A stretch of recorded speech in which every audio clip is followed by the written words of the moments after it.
नमस्कार, मैं हूं सुप्रिया सिंह। शुरुआत करते हैं दिल्ली की 10 बड़ी खबरों की। राजधानी दिल्ली में कम होती दिख रही है कोरोना की रफ्तार। लगातार 5वें दिन कोरोना से एक भी मौत नहीं। बीते 24 घंटे में 67,000 से ज्यादा टेस्ट करने के बाद सामने आए 39 नए मामले। 23 मरीज कोरोना से हुए ठीक। राजधानी में अब कुल एक्टिव केसों की संख्या 399। दिल्ली के इंदिरा गांधी एयरपोर्ट के टर्मिनल 1 पर विमानों का परिचालन 31 अक्टूबर से हो जाएगा शुरू। कोविड महामारी के मद्देनजर लागू किए गए लॉकडाउन के कारण टर्मिनल 1 पर 25 मार्च 2020 के बाद से उड़ानों का परिचालन बंद था। दिल्ली एयरपोर्ट के T3 और T2 टर्मिनल का संचालन पहले ही किया जा चुका है शुरू। तीसरे टर्मिनल के फिर से शुरू होने के साथ दिल्ली हवाई अड्डा पूरी तरह से काम करना शुरू कर देगा।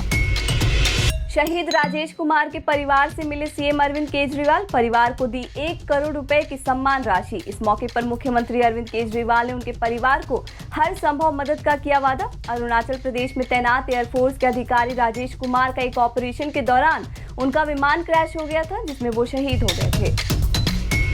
दिल्ली में सरकारी कर्मचारियों को अल्टीमेटम। 16 अक्टूबर तक कोरोना वैक्सीन नहीं लगवाने पर दफ्तरों में नहीं मिलेगी एंट्री। दिल्ली आपदा प्रबंधन प्राधिकरण ने एक बड़ा आदेश जारी करते हुए कहा, दिल्ली सरकार के जिन कर्मचारियों ने अब तक वैक्सीन की एक भी डोज नहीं लगवाई है, वो 16 अक्टूबर से दफ्तर में प्रवेश नहीं पा सकेंगे। दिल्ली सरकार ने एक ऐसा ही आदेश जारी कर स्कूल के सभी स्टाफ को वैक्सीन लगवाने की अनिवार्यता रखी है। 2020 सत्र के सभी छात्रों के लिए खुला जेएनयू कैंपस। जेएनयू कैंपस में एबीवीपी जेएनयू की अध्यक्षता में पिछले 27 दिनों से छात्र कैंपस खोलने की मांग को लेकर सत्याग्रह कर रहे थे, जिसके बाद जेएनयू प्रशासन ने कैंपस को चरणबद्ध तरीके से खोलने के तहत फेज 5, 6, 7 और 8 के लिए जारी की सूचना। हालांकि कोरोना के लिए जारी दिशा निर्देशों का पालन करना होगा जरूरी। कोरोना नियमों का पालन न होने पर पहले से जारी निर्देशों के तहत होगी कार्रवाई। ईडब्ल्यूएस से जुड़े बच्चों की शिक्षा के लिए सुप्रीम कोर्ट ने एक अहम सुनवाई के दौरान केंद्र और दिल्ली सरकार को साथ मिलकर काम करने को कहा। कोर्ट ने निर्देश दिया कि कोरोना के मद्देनजर ईडब्ल्यूएस श्रेणी के बच्चों की ऑनलाइन शिक्षा के लिए केंद्र और दिल्ली को मिलकर योजना बनानी चाहिए, ताकि यह सुनिश्चित किया जा सके कि ऐसे बच्चे संसाधनों की कमी के कारण शिक्षा से वंचित न रहे। राजधानी दिल्ली में अब रात के 12 बजे तक बजा सकेंगे लाउड स्पीकर। त्योहारी सीजन को देखते हुए ज्वाइंट पुलिस कमिश्नर को लिखे गए पत्र में दिल्ली प्रदूषण नियंत्रण समिति की ओर से कहा गया, आम लोगों द्वारा किए गए निवेदन को देखते हुए उपराज्यपाल की ओर से इस पर सहमति जताई गई है।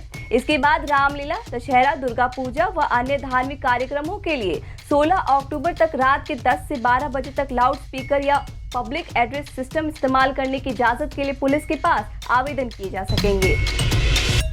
डीटीसी के बेड़े में शामिल होंगी 1245 बसें। दिल्ली परिवहन निगम के बेड़े में जल्द ही 1015 इलेक्ट्रिक बसों सहित कुल 1245 बसें शामिल की जाएंगी। डीटीसी बोर्ड की बैठक में इस प्रस्ताव को मंजूरी दे दी गई है। अधिकारियों के मुताबिक अगले साल फरवरी तक बेड़े में सभी बसों को शामिल कर लिया जाएगा। डीटीसी में फिलहाल 3700 से अधिक लो फ्लोर बसें हैं, लेकिन इनमें से अधिकतर बसों का परिचालन समय पूरा हो चुका है।